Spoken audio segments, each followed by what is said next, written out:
So many different times in my life, I've played with broken or hurt things, broken foot, broken leg, broken hand, broken arm, broken sternum, broken collarbone. I could keep going if I just thought more about bones.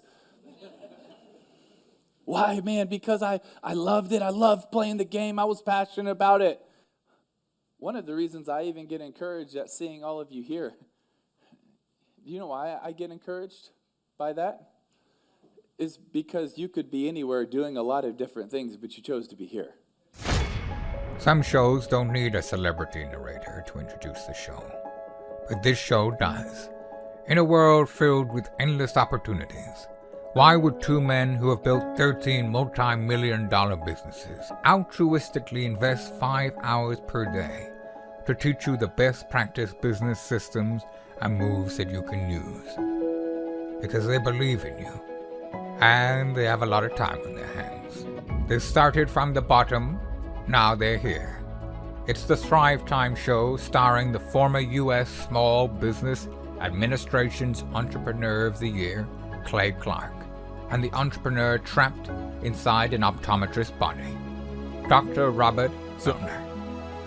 2 men, 8 kids, co-created by 2 different women, 13 multi-million-dollar businesses. We started from the bottom, now we here.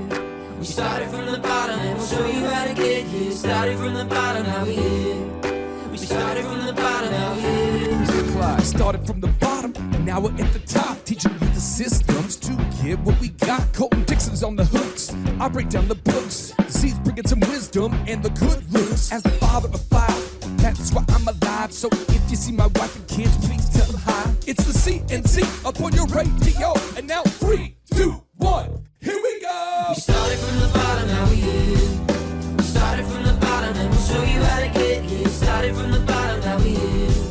We started from the bottom, now we here. We started from the bottom, now we here. We started from the bottom, and we'll show you how to get here. Started from the bottom, now we here. We started from the bottom, now we here.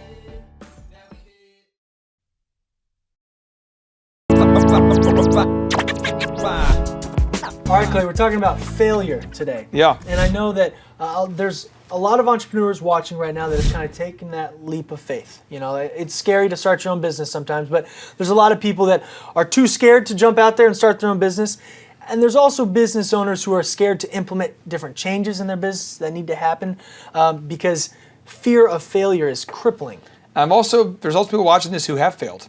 Yeah. They've started a business and lost it all. Mm-hmm. And I want to encourage you, if you have, Walt Disney lost it all as well. Henry Ford lost it all. Mm-hmm. Steve Jobs got fired from his own job. So he got fired from Apple. Yeah. Everybody's going to experience some sort of failure. So don't feel bad. Elon Musk, he's SpaceX. Yeah. His company is just unbelievably successful now. The first 3 launches they tried to do, the first 3 attempts to get to space, all failed. Yeah. We're all going to fail. Oh, yeah. The Wright brothers messed up a lot too. They were trying to do air flight, Yeah. and Thomas Edison had 10,000 failed experiments. Yeah. So if you fail, we're just trying to teach you what you can learn from it. That's exactly it. So we're looking at failure and what you can learn from failure, how to apply that, and the correct ways to fail. Boom. But before we jump into it, I mean, you're somebody that it's easy to see you on camera here, and when we look at you, you're CEO of Thrive. You've done so much with your life. Entrepreneur of the Year at 20. Did you ever encounter failure as well? A lot. In my marriage, I've been an idiot a lot, and I've had to improve. I've made failings there. In business, I've failed. At times I had big goals I didn't hit. Mm-hmm. I've had failure financially, where I've struggled to provide for my wife. I couldn't afford even air conditioning. When we lived in Oklahoma, it's like 100 degrees. Yeah. I've had failures as a father, where I haven't done the right thing at times. I've failed personally, professionally, but that's how I react to those things. Right. That is defined who I am today. I liked what Seth Goldman said. He's the founder of Honest Tea, when he said, when you start a company, you're basically jumping off a cliff. You don't have any sense of where you're going to land, what to do when you land, or what you should be doing in midair. And it's very, very scary. But it's much easier when you have somebody to commiserate with you who knows what you're going through and who will always be by your side. I liked this quote because that's what we're trying to do with Thrive. All right, it's that mentor in your pocket.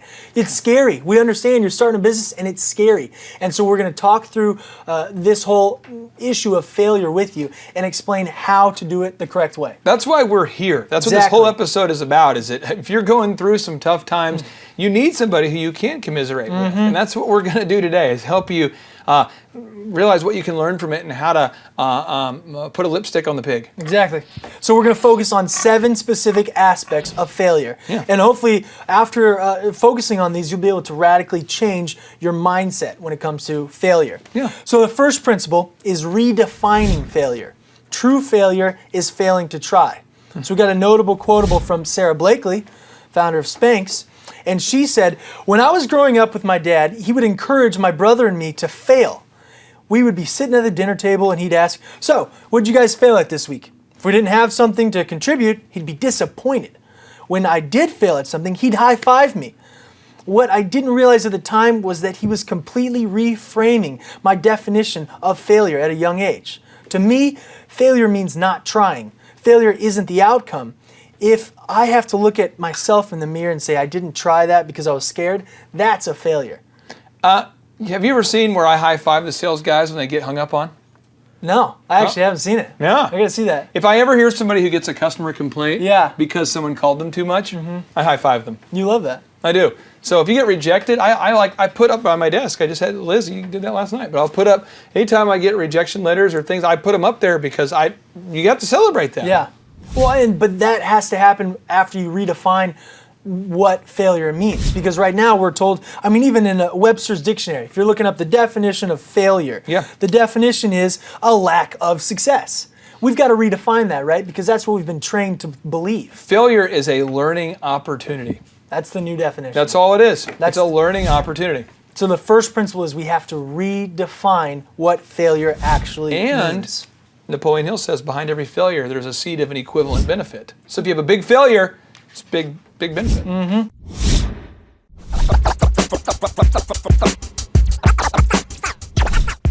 So how have you been able to apply that even in businesses? I love the high five. You know, that's a way to redefine it. Has there been other things that you do in Thrive, in DJ Connection, that helped redefine what failure meant? Over and over and over every day. Whenever there's a failure, I instantly, at that very moment, I stop and I ask myself, what could I learn from this? So if I'm on a sales call, I ask the person, well, I realize right now you don't think it's a good fit for you. I ask you, why is that? And I learn how to make my product better by asking my customer who just told me no. If I'm doing a venture capital pitch and someone says no, I appreciate that. Let me ask you why. I learn how to make my product better from the person who just said no. If I used to DJ weddings, and I used to jack them up all the time. I would go to somebody's wedding, and I was a new DJ, and I was terrible. Yeah. And people would write me horrible letters, like you just. If you're watching this and I jacked up your wedding, I'm so sorry, but you would be like, people would. It's funny for me because, I don't know. I probably have done so many weddings. I'm maybe not jaded about it, but I don't know. Maybe I'm jaded. But people would write like, you ruined my whole life because your wedding, you just weren't a good DJ. You mispronounced my name. And I'm like, well, note to self, I need to write a pronunciation key on every file. Thank you. And I would apologize and give them a refund and apologize. I felt bad, but at the same time, I had to learn. Well, there's not a book on how to become a great DJ. Step 1, make a pronunciation key. There wasn't that book. You didn't pout, you didn't mope, you didn't give up. Yeah. You just learned. And I used to pout and mope every 90 days, probably every 30 days. I would go into the closet, not kidding, and I would stay there for an entire day. Oh my God. And my wife was like, what are you doing? And I'm like, well, I'm going to go into the closet today. And I would stay there for 24 hours. And I would come out because I just couldn't handle it. Yeah, but there's a lot of entrepreneurs. You think I'm sick? I guarantee a lot of you watching this, you're like, I swear I'm going to take a nail gun and put it in my tongue and see what happens. That's just, you don't, if you're going through some struggles, you're not alone. This is what happens. Yeah. So you have to find a way. Now when I have a failure, if I have a guy on our sales team who gets rejected on the phone, I'm like, awesome. Good call. That was great. You're one rejection closer, buddy. Yeah. You're just digging on your way to gold. You're just getting closer. So action items 1, redefine failure. In your mind. You have to choose to redefine it. It no longer means a lack of success. Learning opportunity. Learning opportunity. And then 2, in those moments of failure, you have to stop and ask yourself. You have to do that. Ask yourself, what can I learn? How do I apply that? Yeah, and this is the only time that I would say I would take it differently is if you're me and you make your wife mad. Don't view it as a learning opportunity, and don't ask yourself, what can you learn? Just apologize. Yeah. All All right, next principle here. We dive a little bit deeper into the learning by failure. Boom. This is Mark Echo. He's of Mark Echo Enterprises for our notable quotable. Echo clothing, the apparel. Awesome. He says, you have to get. He gets a little mystical and deep here on us. So Here he is, just like hang Yoda. tight. You have to get lost a bit, in the woods of your own doing and discovering the way out. You have to find the right path over the creek, under the rock, whatever mechanism is good for you and your body size and the stride of your cadence, your tolerance of wet, cold, humid weather. That kind of learning comes from having tolerance for failure and extracting lessons from your failures. Sorry, I was meditating in that deep. He's saying that you have to learn you have to go through these trials and tolerate them and figure out how and what works best for you. Failure is a prerequisite to success. Yeah. It has to happen. I know. It's pre-required, like Spanish 1, Spanish 2. Let me ask you this real quick. Yeah. If you're watching this and you have a kid, how about this? How many people watching this have a baby? How many people watching this have ever had a baby? How many people know a baby? Come on, you one of those three. You have to. That's you. Well, every baby I've ever met gets up and walks, and they look ridiculous. They fall down all the time, and they're not like, I'm a failure. Well, one, they can't talk, so we don't know what they're saying to themselves. But they're not like, in baby talk, being like, I'm a failure. They just get up and keep trying. And as a parent, hopefully you're not one of those moron parents who's like, our kid's a failure. He's tried to walk for 2 days. No, you don't talk to your husband and say, honey, he's been we're trying to walk now for 2 days. What a failure. He can't even talk. Yeah. No, you just keep trying and trying and trying until you succeed. However, something stupid happens called formal education, where we all of a sudden begin to feel as though failure is there's something wrong with it. Like, you're a bad student because you got an F. I would say take the test over and over and over and over and over until you get an A. Yeah.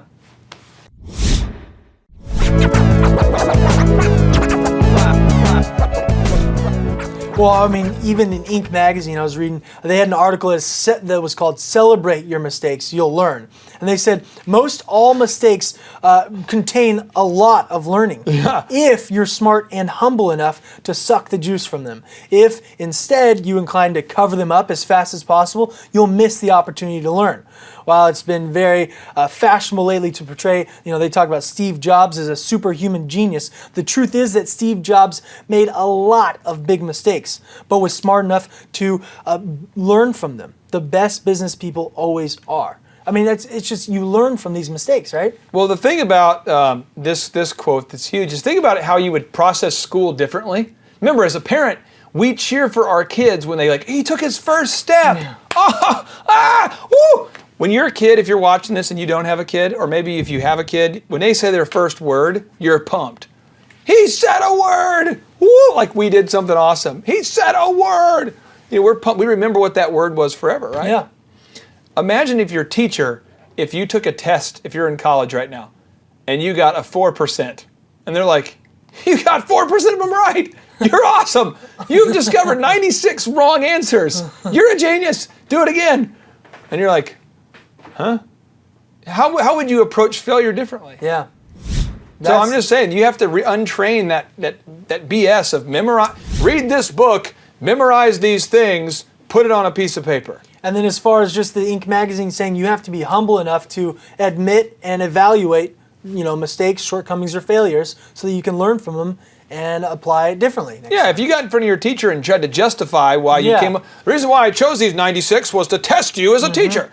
The reason why I got these 96 is because my parents raised me wrong. You have to ask yourself what you can learn from it, not justify why you did it wrong. So another benefit here, the next principle number 3, is that through failure, you identify problems. So we got a notable quotable from Katarina Fake. founder of Flickr. Flickr. She said, failure is a part of discovering the problem that you need to be working on. If, as an entrepreneur, you're afraid to fail or to admit failure in your efforts, then you completely lose any chance of being able to adapt and succeed at finding problems that need solving. Yeah. That's a huge part of being a successful entrepreneur, is it not? Yeah, I mean, the whole idea is you want to test your product. So if you go to any major company, before they release a line of new cereal, they're going to let people try it. Right. And people are like, this cereal's gross. Well, why is it gross? It tastes like old marshmallows. And then they take that data and they use it to make it better. Right. Companies that are crazy release the product without testing it, and then people don't like it. They're like, people don't like it. Oh, this is a bad idea. No, you have to fail first. So you intentionally want people to try it. Exactly. So, I choose to believe that the movie Noah is a test. It will just be continuing to be re-released until they get it to where I like it. I'm going to keep focusing on some of these stories, though. He just will continue giving these cameramen. We have one cameraman that just loves Noah. And he won't give him a break. No, he won't give him a break. And the thing about it is that I won't stop. Yeah, no, we know that. Okay. We know that. I'm just getting going. I just wanted to say, again, I love these stories. And we said we're here to commiserate with you. If you failed, if you're scared of failing, it's okay. It's going to happen. Oprah Winfrey. I was reading, an article, again, in Success Magazine. And this was, they called it Famous Failures, okay? And they said less than 8 months into Oprah's first big TV gig, she was actually pulled from the anchor chair at Baltimore's WJC-TV. And then she was shuffled through lower level jobs, reading headlines, writing copy, reporting. She was just about to quit TV, until she was tapped by a local talk show. And now we know where she is now. I mean, everybody's going to fail. She was even told at one time that she was unfit for TV. You can't let these things get you down. No, I mean, Oprah was told that. Yeah. Every entrepreneur I know was told at one point or another their idea was bad. Michael Jordan didn't make his high school team. Yeah, Michael Jordan didn't make the team. If you look over there, Rocky, the guy, Sylvester Stallone, who wrote those movies, was told it was a bad movie idea, that no one would want to play the character, so he ultimately played the character himself. Every entrepreneur, Walt Disney was told his idea was bad. Steve Jobs was rejected by over 100 venture capital funds before he got funding for Apple. 100. What if you're watching this and you get emotional when you get rejected 4 times?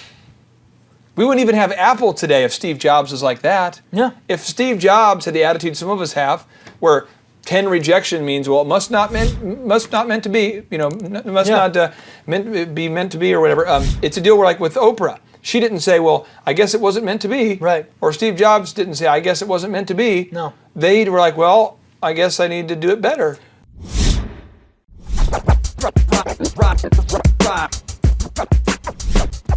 Well, Steve Jobs, after being fired and then rehired, had the mindset that he said, I have the quote here as well. He said, it was a good, I didn't see it then, but it turned out that getting fired from Apple was the best thing that could have ever happened to me.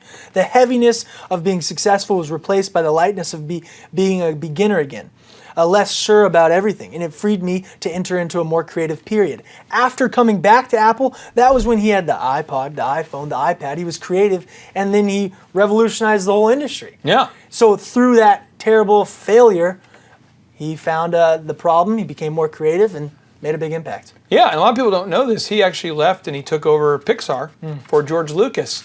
And the movie Toy Story would not be where it wouldn't have happened without Steve Jobs. So he was actually the dual CEO. A lot of people don't know he was the CEO of Apple and of Pixar for a while. He was the head of 2 companies simultaneously.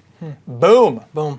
Number 4 principle, this is the correct way to fail. There's correct ways and there's wrong ways. The correct way to fail, the notable quotable is from Reid Hoffman, founder of LinkedIn. Yeah. He said, it's paradoxical, but you want to identify the things that can kill you and then engage them sooner. This is part of the metric behind fail fast. Of course, you aren't actually trying to fail, you want to succeed. But failing fast is much better than failing slowly, since it enables you to quickly pivot and then redeploy any capital. The one key mistake is that people tend to work first on the problem that they have the most confidence in solving. In a good startup strategy, you actually want to face death soonest, because then you can fail fast and get on the path to success fast. Identify the hardest problems and try to solve those as fast as you can. That goes against everything in our nature. Right now on Thrive, as we're sharing the Thrive experience, Thrive is unlike anything else on the planet. Right. So we have a lot of the guys on the team right now, they're calling people who are trying it out to get their feedback. We want to get your feedback. We want to make it the best experience for you on the planet.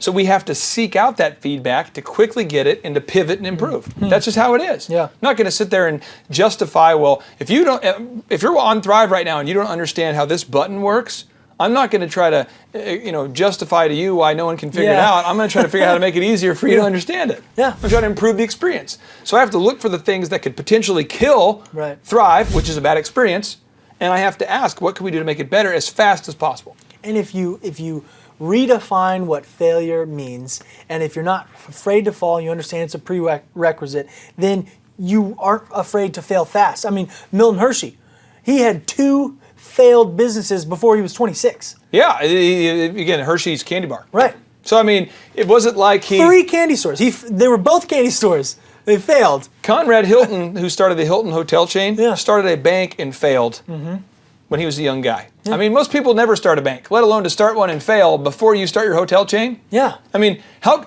confident, honestly, right now, would you be to work with somebody who said, well, what did you do before you started our hotel chain? Oh, well, I started a bank that completely went under. I mean, what if you went to work for Walt Disney and you said, so Walt, I mean, I'm going to quit my job and come work for Disney World. What businesses have you had before this that have been successful? Oh, well, I started 2 animation companies that went into bankruptcy. And what are you doing now? Yeah, if you're working for Henry Ford, sir, what did you do before you launched Ford Motors? Oh, I failed 5 times. I mean, that's the real story. Yeah. I mean, and that we've touched on it, but that's the next principle. Number 5 is failure is a prerequisite to success. It's required. It happens before every time. And I will say that, Tony Hsieh, one of the guys that you're quoting here, his story is unbelievable, and that's why I'm so excited that you've chosen to feature him because it's huge. 1, 5. Is the next notable quotable here, CEO of Zappos. He said, so many people label themselves as a failure when they fail at something. Instead, the entrepreneurial spirit is realizing that these failures are a necessary part of the pathway to wherever you're going to end up. There's no way to avoid it. It's a necessary pathway. I mean, what does that mean to you? Well, when you start a company right now, it's not going to work.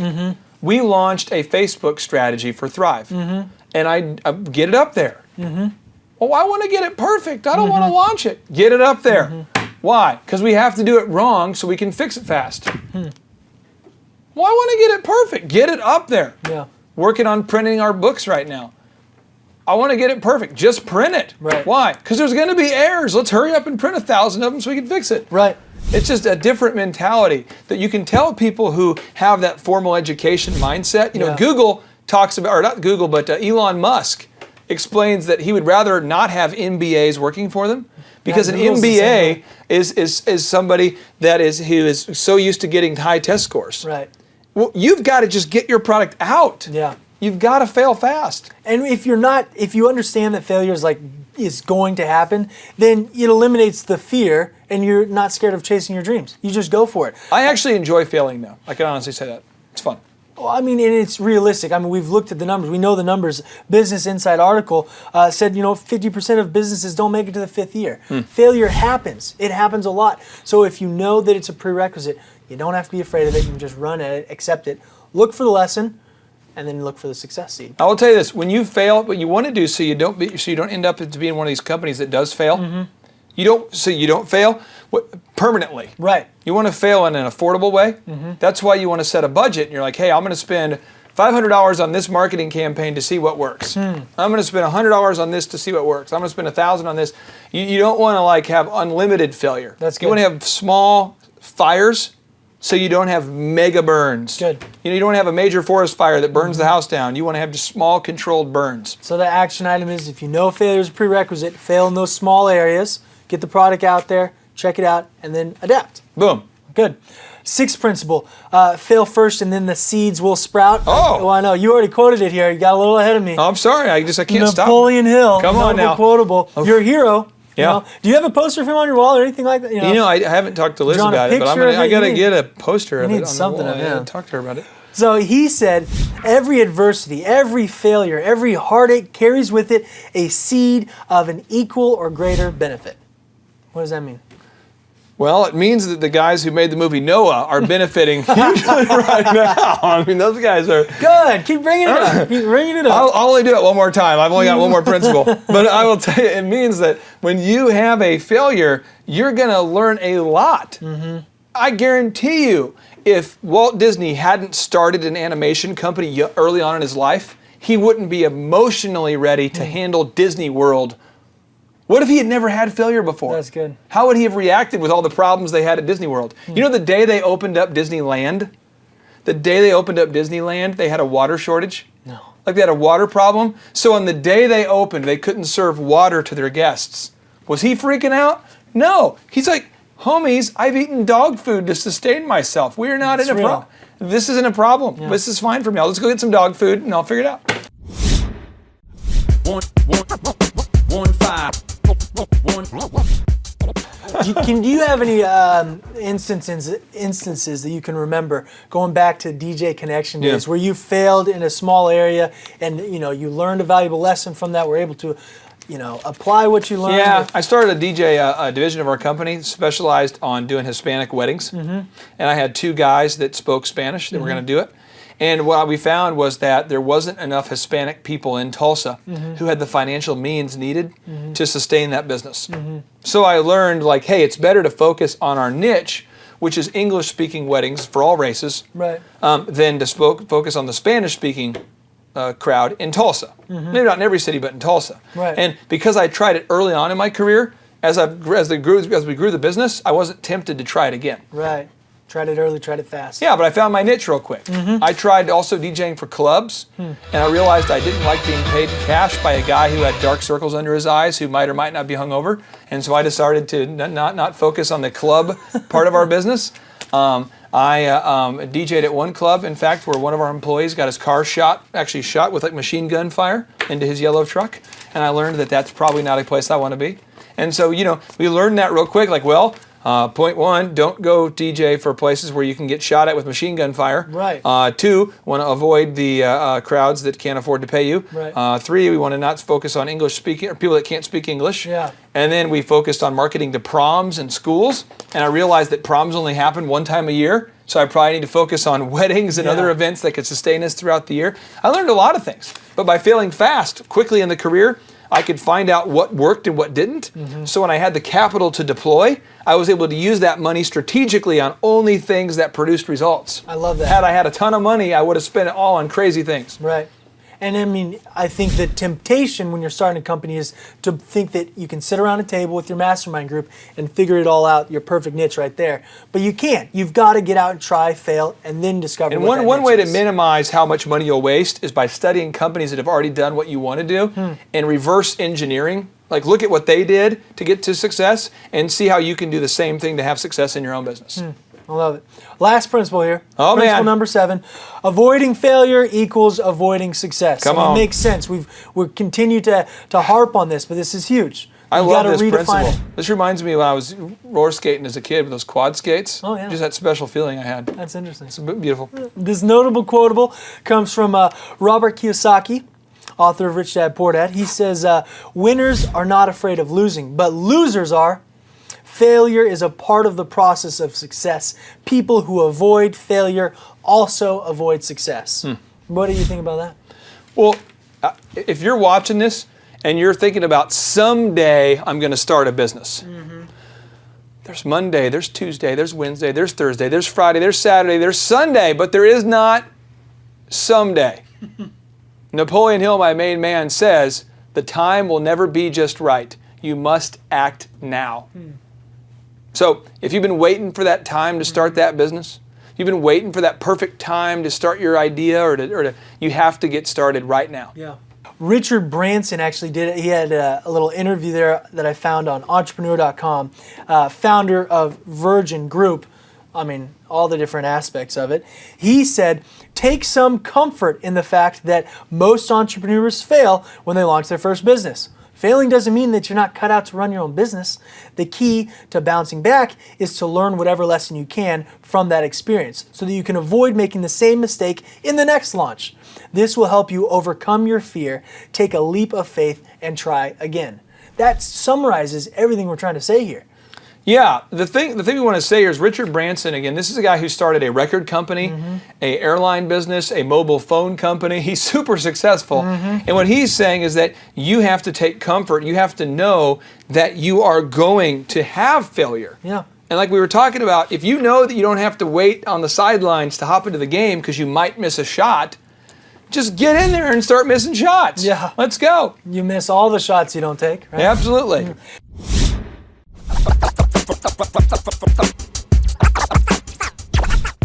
All right, well, in conclusion here, let's go back to your main man, Napoleon Hill. Every time you do that, it makes me smile inside. I know. Bigger than I smile on the I outside. know. Okay. He says, before success comes in any man's life, he's sure to meet with much temporary defeat and perhaps some failures.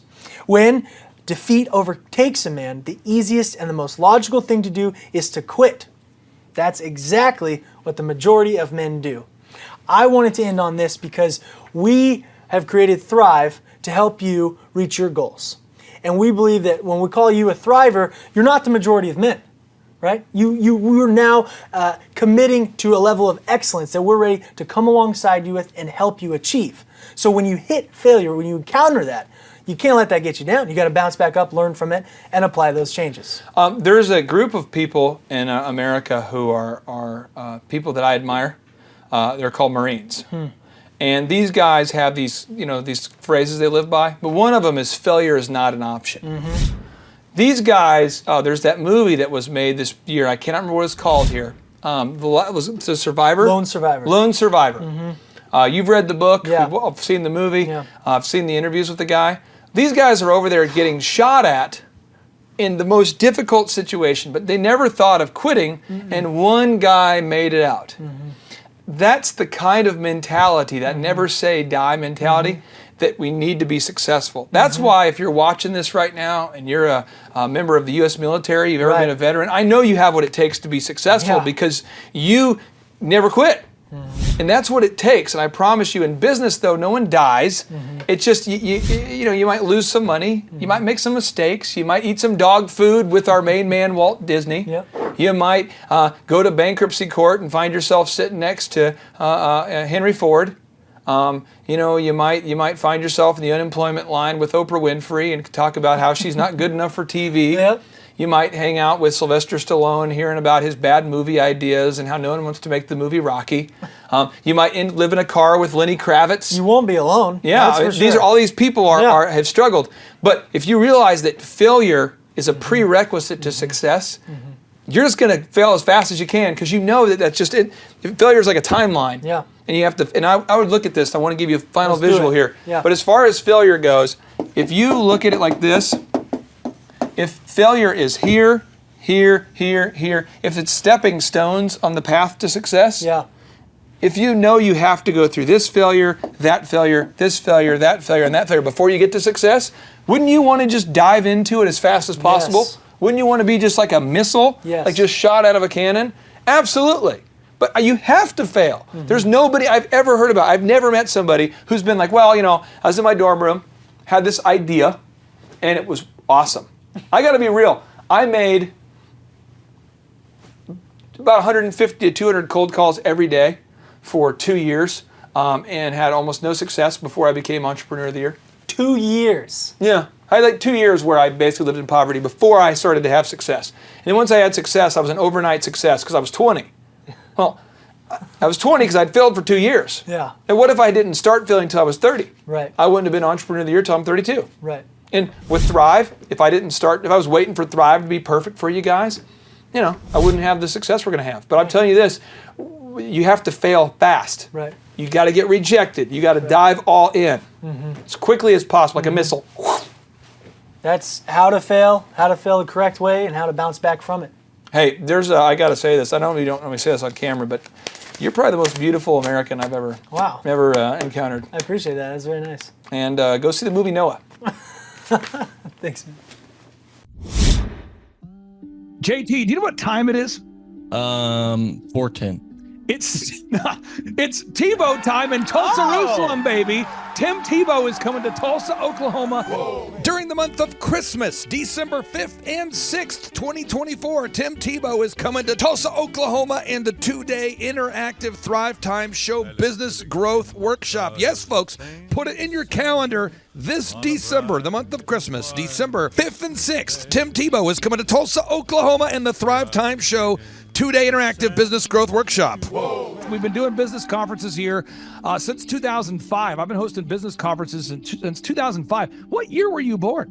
1995. Dude, I've been hosting business conferences since you were 10 years old. And a lot of people, have followed Tim Tebow's football career on the field and off the field. And off the field, the guy's been just as successful as he has been on the field. Now, the big question is, JT, how does he do it? Well, they're going to have to come and find out because I don't know. Well, I'm just saying, Tim Tebow's going to teach us how he organizes his day, how he organizes his life, how he's proactive with his faith, his family, his finances. He's going to walk us through his mindset that he brings into the gym, into business. It is going to be a blasty blast in Tulsa, Jerusalem. Folks, I'm telling you, if you want to learn branding, you want to learn marketing, you want to learn search engine optimization, you want to learn social media marketing, that's what we teach at the Thrivetime Show 2-day interactive workshop. If you want to learn accounting, you want to learn sales systems, you want to learn how to build a linear workflow, you want to learn how to franchise your business, that is what we teach at the 2-day interactive Thrivetime Show business workshop. Over the years, we've had the opportunity to feature Michael Levine, the PR consultant of choice for Nike, for Prince, for Michael Jackson.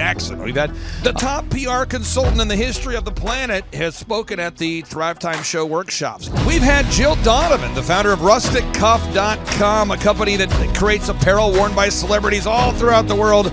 Jill Donovan, the founder of RusticCuff.com, has spoken at the 2-day interactive Thrivetime Show business workshops. We have the man who's responsible for turning around Harley Davidson, a man by the name of Ken Schmidt. He has spoken at the Thrivetime Show 2-day interactive business workshops. Folks, I'm telling you, these events are going to teach you what you need to know to start and grow a successful business. And the way we price the events, the way we do these events, is you can pay $250 for a ticket or whatever price that you can afford. What? Yes, we've designed these events to be affordable for you, and we want to see you live and in person at the 2-day interactive December 5th and 6th Thrivetime Show Business Workshop. Everything that you need to succeed will be taught at the 2-day interactive Thrivetime Show Business Workshop, December 5th and 6th in Tulsa, Oklahoma. And the way we do these events is we teach for 30 minutes, and then we open it up for a question and answer session so that wonderful people like you can have your questions answered. Yes, we teach for 30 minutes, and then we open it up for a 15-minute question and answer session. It's interactive. It's 2 days. It's in Tulsa, Oklahoma. We've been doing these events since 2005, and I'm telling you, folks, it's going to blow your mind. Yes, ladies and gentlemen, the Thrivetime Show 2-day interactive business workshop is America's highest rated and most reviewed business workshop. See the thousands of video testimonials from real people just like you who've been able to build multi-million-dollar companies. Watch those testimonials today at thrivetimeshow.com. Simply by clicking on the testimonials button right there at thrivetimeshow.com, you're going to see thousands of people just like you who've been able to go from just surviving to thriving. Whoa. Each and every day, we're going to add more and more speakers to this all-star lineup, but I encourage everybody out there today, get those tickets today. Go to thrivetimeshow.com. Again, that's thrivetimeshow.com. And some people might be saying, well, how do I do it? What do I do? How does it work? You just go to thrivetimeshow.com. Let's go there now. We're feeling the flow. We're going to thrivetimeshow.com. Again, you just go to thrivetimeshow.com. You click on the business conferences button, and you click on the request tickets button right there.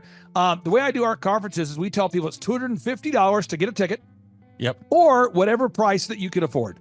And the reason why I do that is I grew up without money. JT, you're in the process of building a super successful company. Did you start out with $1 million in the bank account?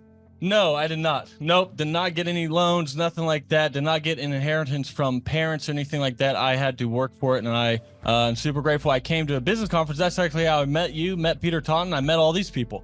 So if you're out there today and you want to come to our workshop, again, you just got to go to thrivetimeshow.com. You might say, well, who's speaking? We already covered that. You might say, where's it going to be? It's going to be in Tulsa, Jerusalem, Oklahoma. And someone says, Tulsa, Jerusalem.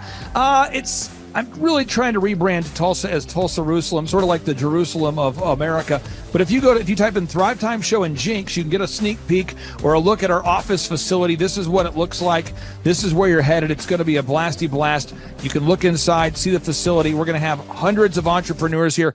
It is going to be packed. Now, for this particular event, folks, the seating is always limited because my facility isn't a limitless convention center. You're coming to my actual home office, and so it's going to be packed. Who? You're going to come. Who? You? I'm talking to you. You can just get your tickets right now at thrivetimeshow.com. And again, you can name your price. We tell people it's $250 or whatever price you can afford. And we do have some select VIP tickets, which gives you an access to meet some of the speakers and those sorts of things. And those tickets are $500. It's a 2-day interactive business workshop, over 20 hours of business training. We're going to give you a copy of my newest book, The Millionaire's Guide to Becoming Sustainably Rich. You're going to leave with a workbook. You're going to leave with everything you need to know to start and grow a super successful company. It's practical, it's actionable, and it's Tebow time right here in Tulsa, Jerusalem. Get those tickets today at thrivetimeshow.com. Again, that's thrivetimeshow.com.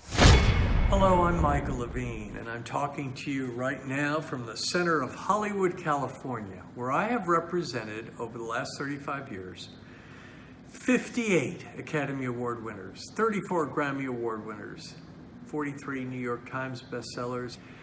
I've represented a lot of major stars, and I've worked with a lot of major companies. And I think I've learned a few things about what makes them work and what makes them not work. Now, why would a man living in Hollywood, California, in the beautiful sunny weather of LA, come to Tulsa?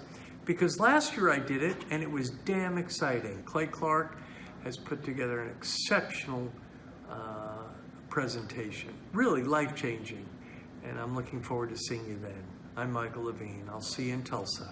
Thrivetime Show 2-day interactive business workshops are the world's highest rated and most reviewed business workshops because we teach you what you need to know to grow. You can learn the proven 13-point business systems that Dr. Zellner and I have used over and over to start and grow successful companies. I mean, we get into the specific steps on what you need to do to optimize your website. We're going to teach you how to fix your conversion rate. We're going to teach you how to do a social media marketing campaign that works. How do you raise capital? How do you get a small business loan? We teach you everything you need to know here during a 2-day, 15-hour workshop. It's all here for you.